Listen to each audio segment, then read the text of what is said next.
Well, there it is. The house is empty, for the most part. I mean, a couple little things here and there to pick up, but I figured we'd do one last little vlog update from my garage. So we're moving, obviously. The house is empty.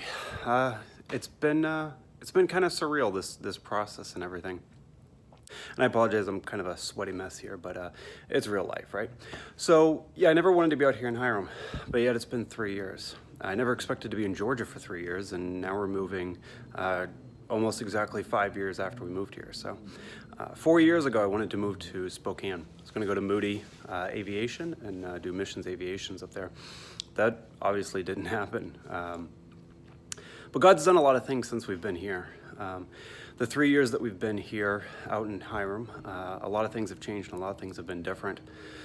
We started doing foster care a while ago, started going to Vintage 242 Church, and all this happened in a place that I never really wanted to be, in a state I never really wanted to be in. But God moved anyway. And I think that's one of the biggest lessons I take from all this. I mean, obviously I take the memories of the kids and the relationships and the families that we interacted with and that have become friends and have become our own family. But more than that, I take from it that God moves in unexpected ways. In Ephesians, it says that he's able to do exceedingly abundantly above what we could ask, imagine, or even think. And that's so incredibly true that we can lose sight of how true it is if we don't give ourselves to it. But that's what it takes, is we have to give ourselves to that. You know, the things that God has done, I would have never expected him to do. Having these 3 boys that we took in and took care of for a while, I would have never expected. And it's been hard, but I wouldn't change it for anything. I miss them all like crazy. I'm a very emotionally attached individual, so I miss them like insanely crazy. I wouldn't change any of it, even though I never wanted to be here. And that's really just what I want to encourage you with today, is that even if you're somewhere where you never intended to be, God can still move. You have to be open to it, and you have to be willing to give yourself to it. As a family, one of our mottos, I guess you'd say, and one of the things that we've always lived by is we say, God, whatever you want. And we want to be obedient to that.